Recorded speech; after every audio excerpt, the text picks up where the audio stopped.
Welcome back. You're watching Focus Live Season 2. Ladies and gentlemen, tonight we are in conversation with Vinay Singh talking about ageism and wage discrimination. Vinay, thanks so very much for joining us and sharing your expertise, knowledge with our viewers. You know, prior to the break, we were just talking about the psychological effects that people go through, when they face the discrimination due to ageism at work.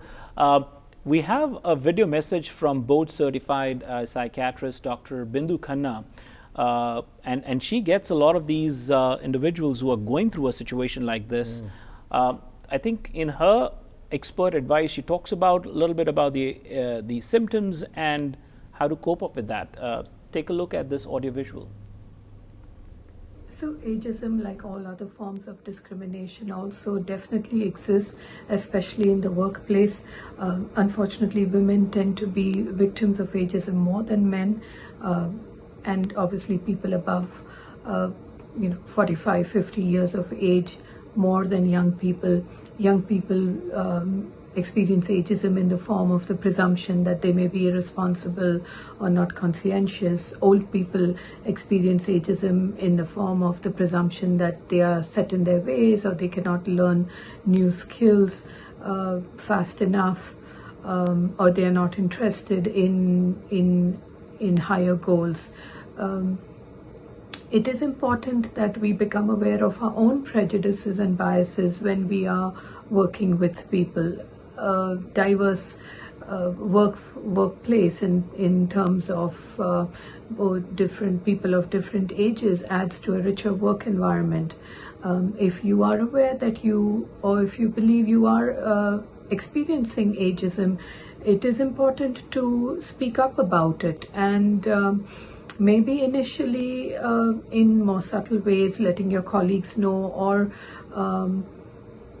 if that doesn't work, then letting the management know that you are experiencing this.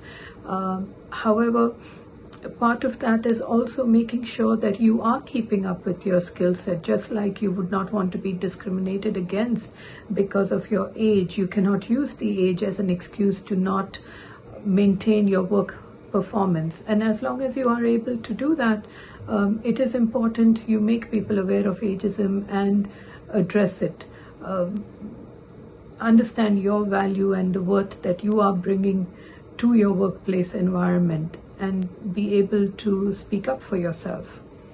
So, keeping up with the skill set, what's your advice on that front? Absolutely, you have to. Keeping up with digital technologies and just everything digital is very, very important, because quite frankly, there is almost no job that doesn't touch new technologies, new softwares, new upgrades, and new functionalities. So you've got to be able to stay on top of those skills. Accounting, the people that are in accounting, they're working with the latest and greatest accounting upgrades and softwares. HRIS and talent acquisition is in applicant tracking systems. All of these upgrades, you've got to stay up on top of this stuff. So the answer is, of course, you've got to keep your skills sharp.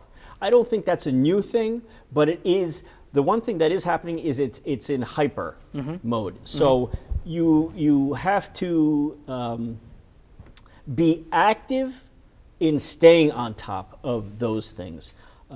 So education is key.